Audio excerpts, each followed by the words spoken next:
Evening vinyl community. Hi, I hope you are all doing really, really well as per. I'm back for another video. Yeah, finds video.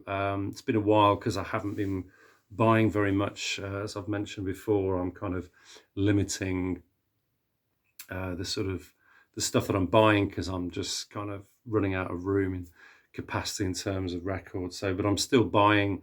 I did have a purge earlier in the year, which has helped a bit, made little bit of space. So, but yeah, still buying some stuff. I haven't been to Ben's for a while though, although I did go yesterday and picked up three albums, which I will show, and I've also got a couple from my visit before, an online buy from a recommendation, which I was really pleased about, and I've just got a handful of CDs as well.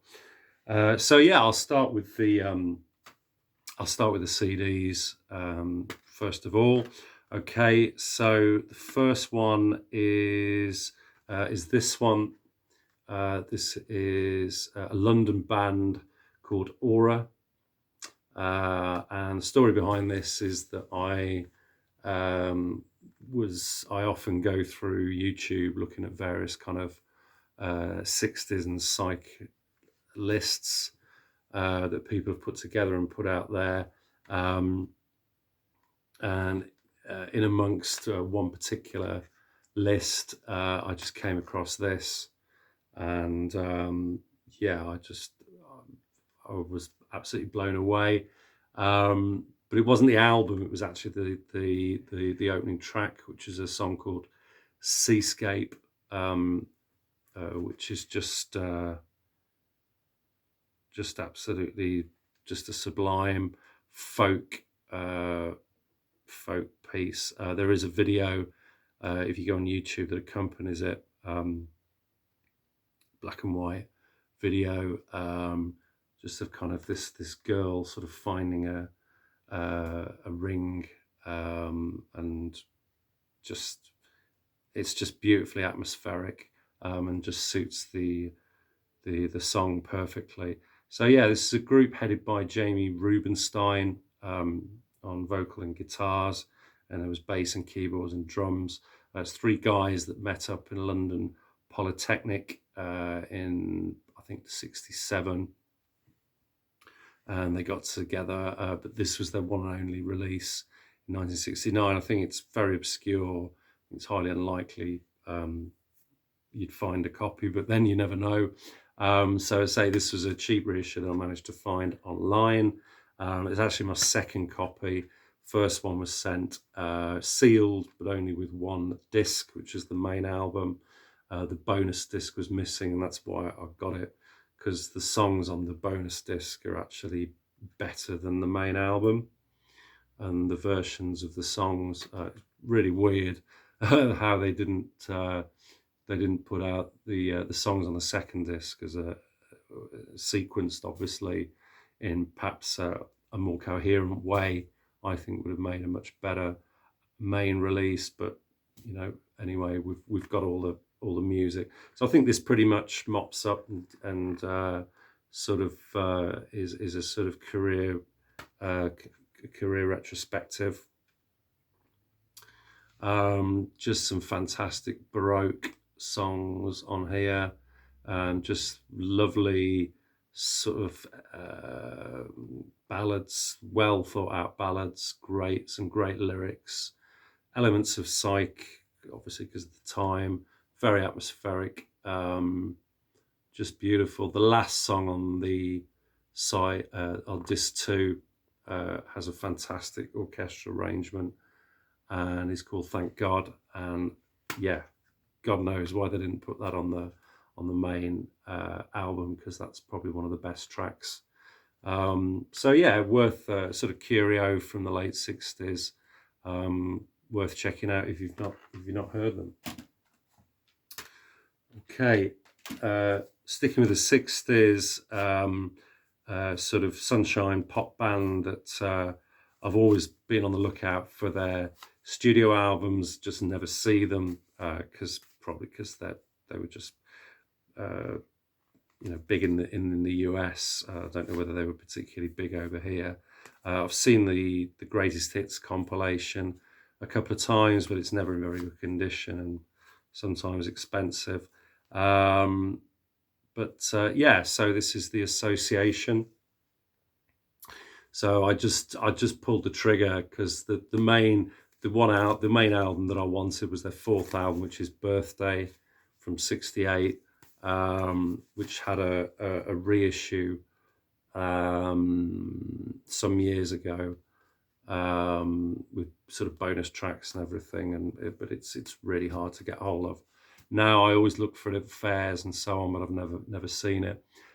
So yes, say American Sunshine Pop Band formed in 1966, sort of along the lines of Mums and Poppers, I guess.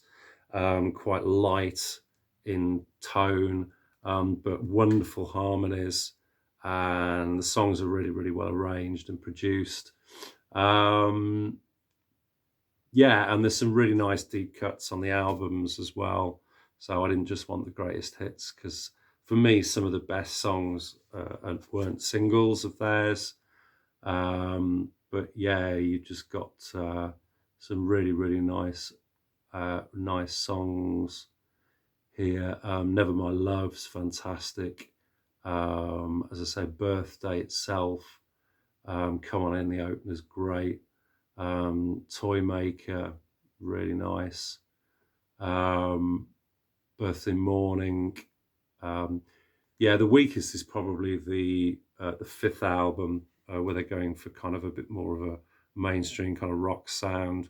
Doesn't particularly work for me, but certainly the first four albums are fairly consistent, and yeah, quite enjoyable. And I mean, these original album series, I've got a few of these now. I mean, they're so cheap.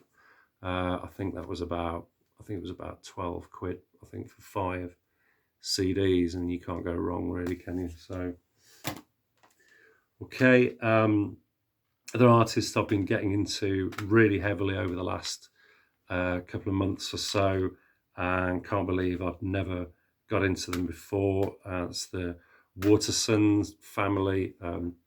This one is Lal Waterson and Oliver Knight. So Lal Waterson, the original Waton Family that started in the 60s, sort of traditional English folk band from East Riding, from Hull and East Riding. Yeah, just mainly a cappella. And then as the 70s progressed, or certainly the early 70s, albums like Bright Phoebus, where they've sort of started to really stretch out, and a lot more instrumentation. Sort of started to get sort of accompaniment from the sort of folk luminaries of the day, like Richard Thompson, Martin Carthy, etc. But this is a 19. I think this is 97. I think this came out. So this is Lal Waterson and her son Oliver Knight, and this is Once in a Blue Moon, and very laid back, quite a dark album in tone. Like Lal's songs tend to be, from what I've heard, quite dark in tone and mood, very reflective. And certainly the first two songs on this are fantastic. At First She Starts, and then the magnificent Flight of the Pelican, which is just, if you don't listen to any other songs, just stream that one. It's absolutely just spellbinding, fantastic. Okay, and then onto the vinyl finds. So these are in no particular order. These are just what I've got from Ben from the last couple of visits. Okay, so sticking with the Watersons, this is Mary Waterson and Oliver Knight. and this is The Days That Shape Me. So this is a limited edition record store day release, 10th anniversary edition of the album, which originally came out in 2011. So this is a 2021 release. Yeah, sort of Ben put me onto this, and because he knew I was getting into the Watersons, and yeah, I'm so glad he did. It was just fantastic listen. It's a double album, and just great. Not quite as dark as Lal's stuff, bit lighter in tone, but still some really compelling songs. I love the opener, Father Us, revoiced. The Gap's wonderful. Windy Day. Got a fantastic version that she does of Fine Horseman from Bright Phoebus, the Lal Waterson song. That's amazing. The sort of humour of Moira Mays, which is really gives a bit of light relief. Lovely instrumental Middlewood written and played by Oliver on the guitar. That's really nice. So, but there's some really nice sort of brass. There's bits of brass, cello, violin here. Just the songs are really thoughtfully put together and performed. Nothing's over the top. And Mary's vocals are just beautiful, really full of character, as are the songs. Yeah, really highly recommend that one. Okay, little bit of Brazilian now. So this is a 1972 release, and this is Drama by Maria Bethânia. So this is actually Caetano Veloso's sister. I never even realised that this album existed. So this is a 1972 original release on Philips. It's the gatefold there with the lyrics, which of course are in Portuguese, so I haven't got a clue what they're singing about, but the music with a lot of these Brazilian artists, that just transcends the lyrics or whatever. The music speaks for itself, and yeah, just fantastic. Not one of the greatest Brazilian albums I've ever heard, but the production is wonderful. I think a good 50% of the songs are written by Caetano Veloso. So there's some quality writing. And yeah, really nice to have. So quite an upbeat sunshine listen. That's sort of definitely summer listening when the weather's really good. You know, throw the windows open, let the summer breezes come in, and just let rip with this music. It's lovely. Okay, and then another Brazilian artist. This is an album, a classic album that has garnered interest certainly the last few years. I already had a copy, but this was a limited gold and black marbled vinyl 50th anniversary, and it was just coming home with me. So yeah, this is Arthur Verai. Wonderful album this is. And this is a fantastic 50th anniversary issue that I clearly missed first time around. So it's got tip-on jacket, really heavyweight, heavy tip-on cover. And it's on gold marbled vinyl, but I'm really kind of not bothered about that because I've already got a really nice sounding black vinyl reissue.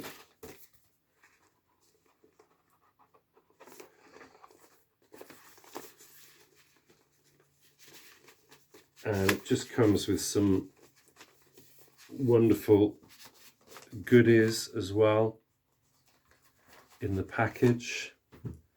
So we've got a this 20-page kind of bio booklet. Gives all the background on the album and the influences, sort of comparing to Arthur's arranging skills to sort of David Axelrod and Diodato.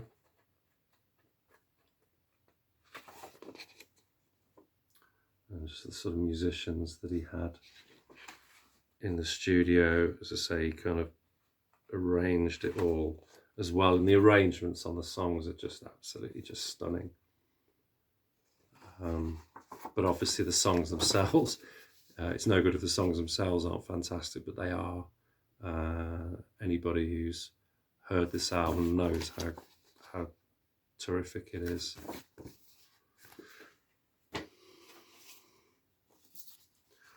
Also came with an obi strip, which I managed to split in the shop. So it was coming back with me, whatever. I think I did that before I actually decided I was going to buy it. So it came with a sealed envelope of, I think there's 10 postcards as well, picture postcards. And a poster.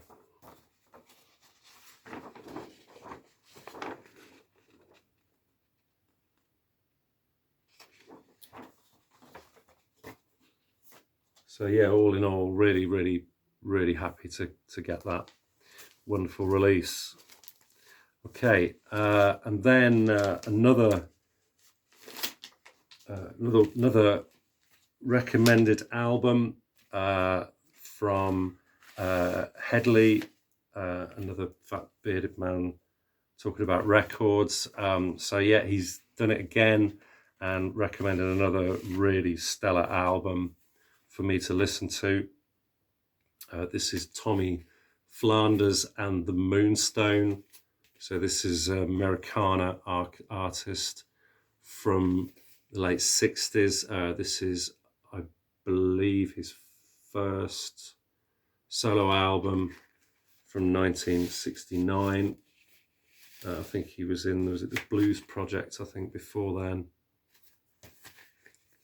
Wonderful guitar playing on this, lovely 12-string guitars, which I can't think of the name of the guy now. Is it Bruce Langhorne, is it?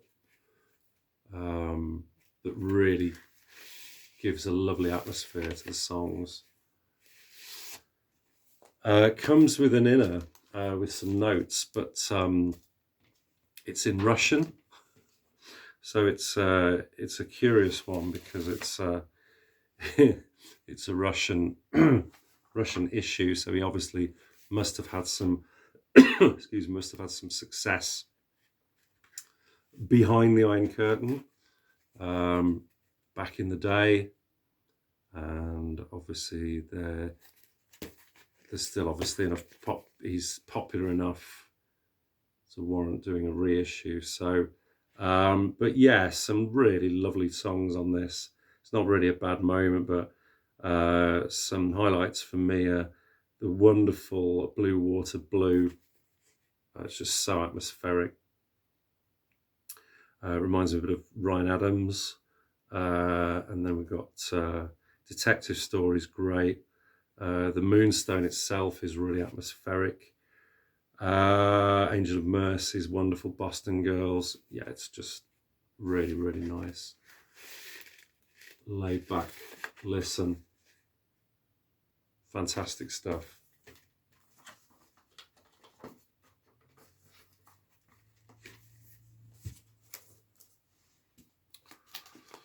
Okay, a couple more. Sort of classic from the 80s here. I'd heard before, but just never picked up a copy for the collection. This is David Sylvian and Brilliant Trees. So David Sylvian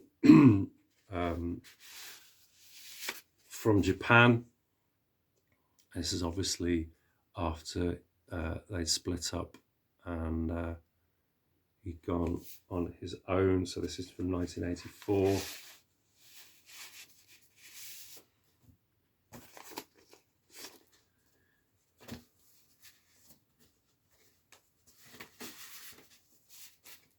And yeah, it's just one of these albums that's just got an atmosphere about it, and you just put it on and you just listen to the whole thing.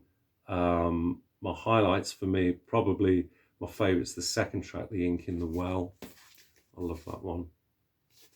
Just some really nice airy percussion sounds and the keyboards, and it just has a real atmosphere. That's the inner sleeve.